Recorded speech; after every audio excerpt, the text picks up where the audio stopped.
আবু সাঈদ খুদরি রাদিয়াল্লাহু তাআলা আনহু বলেন, রাসূল সাল্লাল্লাহু আলাইহি সাল্লাম বলেন, আবু সাঈদ খুদরি শোনো, পূর্ব দিক থেকে কতগুলি লোক বের হবে, তারা কোরআন মাজিদ পড়বে, কোরআন মাজিদের সারমর্ম কণ্ঠনালীর নিচে যাবে না। তুকিরুনা সালাতাকুম সালাতিন, তারা এত বেশি সালাত আদায় করবে যে তোমাদের সালাত তাদের কাছে কিছুই না। তোমাদের সালাত কম আর তাদের সালাত বেশি। সিয়ামাকুম সিয়ামিহিম, তোমাদের সিয়াম তাদের কাছে কিছুই না।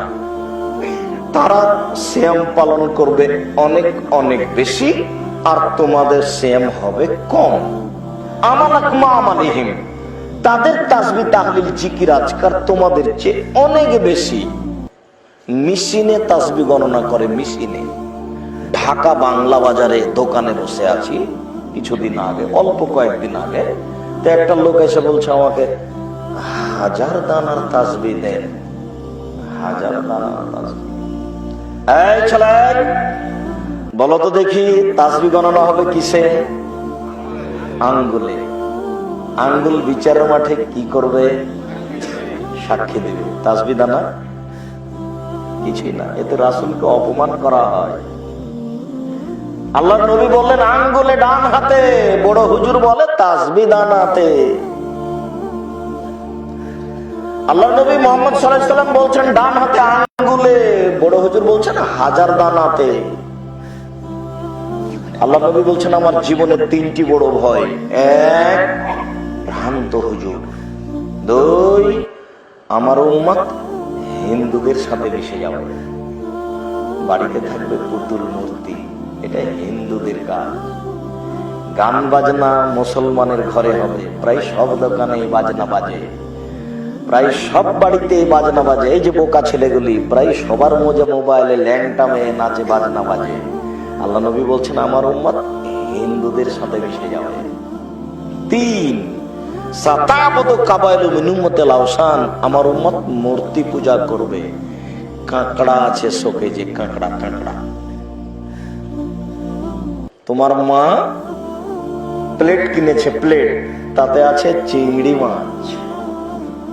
তোমার বাপ একটা পট কিনেছে তোমার ছোট ভাইয়ের পায়খানার জন্য, সেটা হলো ঘোড়া।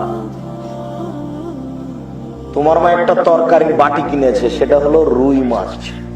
তুমি যদি মুসলমানের বাচ্চা হও, আগে ভাঙবা তারপরে সকাল হবে। আজকে বলছি, তোমার মা আগে ওই প্লেট ভাঙবে রাতে, তারপরে সকাল করবে, নইলে তোমার মা মুনাফিক। আমার বক্তব্যের সাথে তোমার মা মুনাফিকি করে। আমার প্রত্যেকটা কথা কিয়ামত পর্যন্ত সময় দেওয়া আছে। আমার মরার পরে যারা আসবে তারা বলবে। আমার এই 26 বছর বয়সে কোনোদিন আমি অপ্রয়োজনীয় কোনো বাক্য বলিনি, কোনোদিন কেসা কাহিনী বলিনি, ভবিষ্যতেও কোনোদিন অপ্রয়োজনীয় বাক্য কেসা কাহিনী বলবো এমন আমার পরিকল্পনা, হিসাব নিকাশ নেই। তোমার মা যদি প্লেট না ভাঙে রাতে, তাহলে তোমার মা আমার বক্তব্যের সাথে মুনাফিকি করে, এই কথাই চূড়ান্ত। তোমার মা আল্লাহ রাসূলের হাদিস, বুখারী মুসলিমের হাদিস মানে না। তোমার মতো এখন ফ্যাশন বোরকা পরে আছে। ফ্যাশন বোরকা হয়, তোমার মায়ের লজ্জা থাকলে বোরকা পরতো। পা বাড়াইলে আর এক কালার বের হয়। এটা বোরখা হয় কি করে? এটা বোরখা হয় কি করে? তোমার বোন যে বোরখা পরে আছে, সেই বোরখার কমর চিকন, এ কোন কথা? ধর্মের সাথে ফাইজলামি করো। উপস্থিত বৈঠকের মুসলিম বোন, আপনাকে বলছি, এদিকে শোনেন। এই মেয়ে শোনো, কথা বলছো কেন? মাথায় কাপড় দাও না কেন? লজ্জা হয় না? শরম হয় না? বাপ বেটি লজ্জা বেঁচে খেয়েছো? তাহাজ্জুদ পড়ে জান্নাত কিনতে চাও? তোমার বাপ আজীবন তাহাজ্জুদ পড়লে জান্নাত হবে না।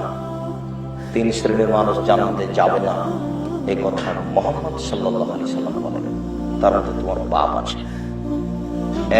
1, মধুমেনুল খান, নিয়মিত বিড়ি, তামাক, জর্দা, সিগারেট, গুল, নেশাদার দ্রব্য খায়, পান করে, যে সে জাহান্নামে যাবে।